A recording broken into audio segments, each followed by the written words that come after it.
We're going to play a little game now. Okay. It's called If You Only Knew. It's a quick, rapid-fire thing, okay?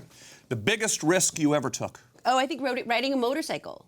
Oh, okay. Yes. Yeah, that is a real risk. It's a real risk. It's a real risk. I still have a motorcycle license, but I'm too scared to ride. Oh, yeah. It fell on me. It fell on me. Well, like I fell off it, and then it rolled over me and fell on me. Yeah, don't ride it again. It's too scary. No. Your first car? It was a Buick LeSabre. It was very big, and it got 8 miles to the gallon. It's so bad. Nice. And huge. A food that you cannot stand? I like it, but I'm allergic to calamari. I'm allergic to all cephalopods, all octopus or squid, and maybe sea squirts. Cephalopods? Cephalopods. A superpower you wish you had? I wish I could fly, and then I could go to shows without having to take a plane. Right, yeah. Proudest accomplishment? Proudest accomplishment, I think just being alive still and being 50 years old. So that's Wow. quite... Really? You know, yeah. Congratulations. So, yes, thank you. We made it. We did it. Are you 50? Well, 48. Oh, yeah. Just turned 48. Yeah, that's happy birthday. Yeah, thank you very much. If you're stuck on a deserted island, what 3 things would you bring with you?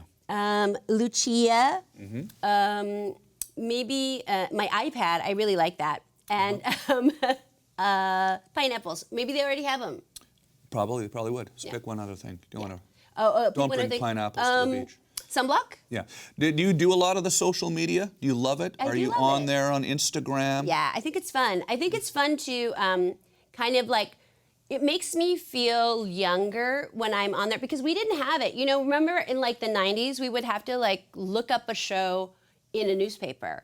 Or if we liked an artist, we would have to figure out when they were performing from an ad or a flyer and then go. And then you would meet friends there. You would have to call them on the phone. Right. Or maybe write them a letter. I mean, I miss those days in a lot of ways. I miss zines. Do you remember zines? Oh, yeah, zines, yeah. I was a skateboarder. Yeah. Punk rock zines. People would make their own magazines. Usually because they had like a job at Kinko's. Yeah. Somebody would have a job, and so you would... Free photocopies. You would get free photocopies, and they would staple them together and make this periodical that you would get. And there were some amazing ones. So I love that kind of stuff. But also that now you can find it all online in some capacity. And Instagram sort of feeds that, or any kind of Twitter, it sort of feeds that. So I like that. What's a guilty pleasure?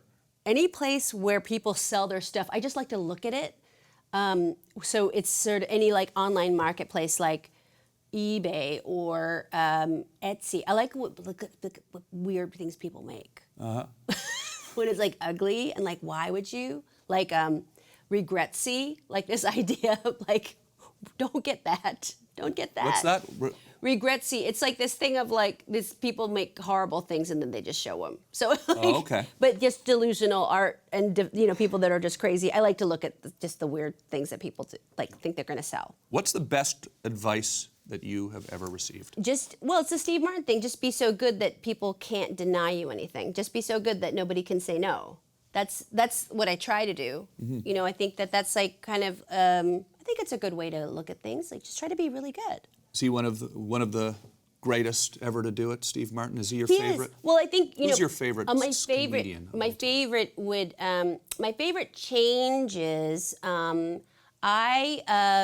I always really loved Joan Rivers, of course, and then Richard Pryor, of course. What about in current people? Current. Yeah. I love Tig Notaro.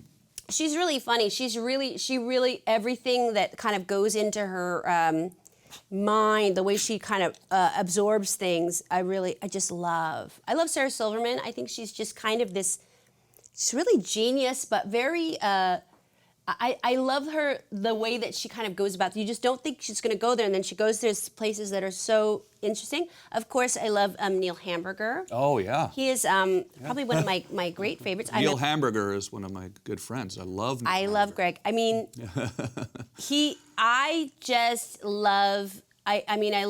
love watching Neil all of the things that are just so, it's kind of a classic kind of comedy almost like he could have been on like Ernie Kovacs, you know? A vaudevillian kind of. But really twisted. Yeah. So it's not, it's very modern in that way too. So it's closer to like rock and roll than even like stand-up comedy as we sort of understand it. So I like that kind of the hard edge, and I like the sort of also his world of comedians that he's introduced me to.